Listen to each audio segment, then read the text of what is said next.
Hello everyone and welcome back to another video. This is Eisenherz, and last weekend I played at the Commander Invasion cEDH tournament in Hamburg, Germany. This was a 100-player event I was looking forward to for a while now, and although we had incredibly bad luck on our way to Hamburg, the actual event was really nice and I was able to play against and connect with a lot of great people from the German cEDH community. Unfortunately though, the tournament itself was really bad for me. Although I prepared for it like crazy and had a 30% win rate going into the tournament, playing against some of the best cEDH players there are, I just couldn't translate my experience into the tournament itself. So let's have a quick look at how I ended up with 4 losses and 1 draw, in order to understand what went wrong and how or if it can be fixed in the future. Game 1 was Urza versus Tim Najeska versus Zolfim versus Kovold.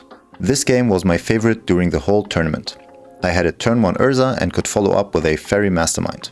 We stopped an early food chain win attempt, but ultimately I had to pivot into a control game with Counterbalance and Sensei Stop because Fairy Mastermind didn't draw a single card all game.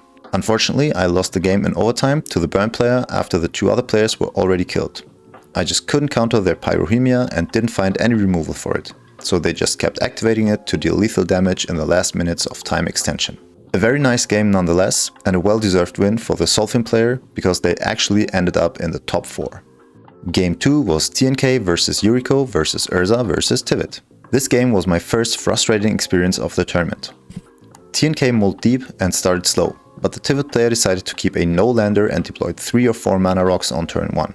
On turn 4, the Yuriko player, who was stuck on 2 lands, tapped out for a Curse Totem, which effectively only stops me from doing anything. I pass my turn with removal and interaction in hand. Player 4 then taps all his colored mana sources to cast Talion, although he could have easily just used some of the colorless mana he had. Player 1 then sees this window and goes for an end-step intuition to assemble Underworld Breach. I try my best to interact, but player 1 has answers ready. At the end, player 4 revealed that they had Flusterstorm, but couldn't cast it because they tapped out all their colored mana sources for no reason. A very unfortunate loss that could have been prevented by just not tapping out all the colored resources if you don't have to. Game 3 was Vadrik versus Yarok versus Obnixilis versus Urza. This game ended in a draw. I played last against a fast Storm deck, an absolute casual, no interaction, mostly budget Yarok deck, and a typical Obnixilis deck. Player 1 pressured wins early on with some solid Storm turns, so I had to keep interaction open for them. There was just no way for me to expect that player 2 and 3 would be able to interact in a meaningful way, which in retrospect was correct. However, I myself didn't draw into any game-winning line, so I had to play it safe and go for the draw, which I eventually managed by deploying some Graveyard Hate and keeping interaction open at all points of the game. Game 4 was Urza versus Najila versus Cass versus Kenrith. This game was probably the most frustrating for me. I had a super explosive start with turn 1 Fairy Mastermind, turn 2 Gilded Drake for Najila, and turn 3 Time Twister, which I was able to protect so that I can stop both the Najila and Kenrith player from comboing off after tutoring. I drew enough cards from the Time Twister to deploy Card Draw Engines and Hate Pieces, but I got my top op countered by the Kenrith player. I decided to not go for the win because I had only mana for the combo but not for the protective counterspells. In retrospect, that was the right call because player 3 had mana open and a very specific counterspell in hand. Player 2 has a slow follow-up with a few dorks and not much more. Player 3 also draws and passes. Player 4, however, deploys a Dockside for 11 treasures and follows up with a Kinnan. Now, I only have non-creature counter magic in hand, and communicate to the pot that I will support any counterspell here, because it's not a good idea to let a 5-color good stuff deck have 22 mana and a combo piece, aka Dockside, in play. Despite all of my explaining, player 3 decides to not cast their interaction, a red Elemental Blast. Instead, they just let Kinnan resolve because player 4 stated that they don't have a win in hand. Well, of course they used the mana to draw a few cards with Kenrith, then found a Ranger Captain of Eos and proceeded to cast it, tutoring up a Skirk Prospector, then silencing us with Ranger Captain of Eos, and going for the win with Dockside Loops. Well, another loss that could have been prevented because my opponent didn't use their red Elemental Blast and instead just cast a Notion Thief for some reason.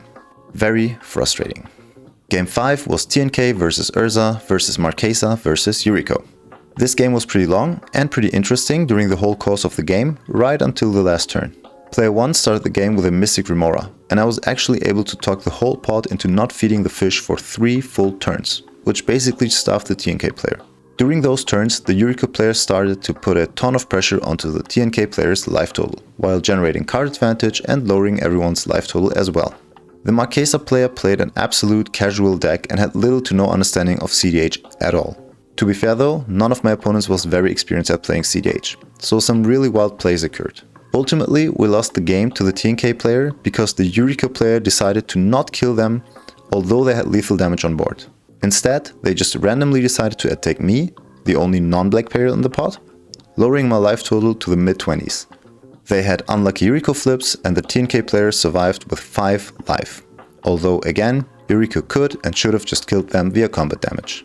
Anyway, the TNK player untapped and cast a Grand Abolisher. Player 3 reacted with a Shieldred's Edict because they didn't understand the difference between the stack and the board, and I eventually had to cast a Weir of Invention to tutor up top orb.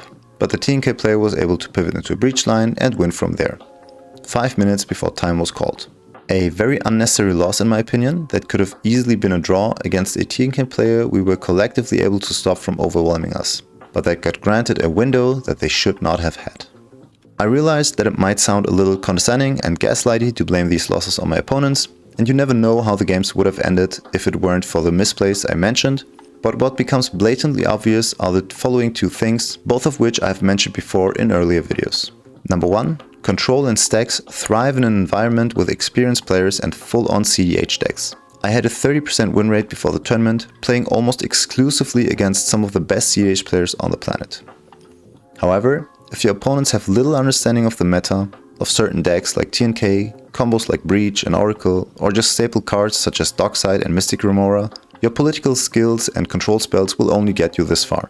If an opponent makes a split-second decision because they feel like it, without any board awareness and without listening to your input, all the work you put into the game as a control player will crumble, because the format-defining decks will use the window of opportunity to just go for it. Control in cEDH just doesn't work well in timed Swiss rounds against inexperienced pilots and casual decks, if you don't also have a super compact and easy to tutor for game-ending combo. Number 2. The top tier 4 and 5 color decks will abuse this pot imbalance and present a win out of nowhere, because the control player just can't control every game action they take over the course of a game. The TNK, Kenrith and Najila decks will translate a single tutor into a winning line if the opportunity arises because of an opponent's misplay. I did this myself in the last tournament, but it's rarely something you can do in a mono blue deck. Having the ability to tutor up a game-winning play at most points of the game is absolutely crucial to be successful in the jungle we call Swiss rounds. So in short, I think I played it well during the whole tournament. I didn't make any obvious misplays and my political game was on point. My opponent's misplaying was a crucial factor, but at the end of the day, this is not something I can affect. The biggest issue is not my opponent's lack of skill and knowledge, but ultimately my deck's lack of explosiveness and on-the-spot combo potential. Although the experience was frustrating, it was only frustrating because I chose to play Urza in a setting that's not suited for a deck like this. If I had played Blue Farm again, I believe that I could have made use of these windows myself like I did in the last tournament. And that's my tournament recap. I honestly still kind of want to keep playing Urza in tournaments for a while, but it's definitely really frustrating when you know you played well and can keep up with the best of the best, and then end up losing to some random actions in Swiss rounds. So what do you think? Should I keep playing Urza for a few more tournaments or switch back to Blue Farm? Do you think it's a good idea for absolute beginners with casual and budget decks to join cEDH tournaments? I don't like to be gatekeeper at all, but at the same time, my frustration is undeniable. What do you think about this whole thing? If you enjoy my content and want to support me, don't forget to like, share, comment and subscribe. Follow me on Twitter, hop over to my Discord server, and please consider becoming a patron. I have different tiers set up, and I also provide one-on-one coaching for those of you that want to bring their piloting to the next level. This is Eisenherz and auf Wiedersehen.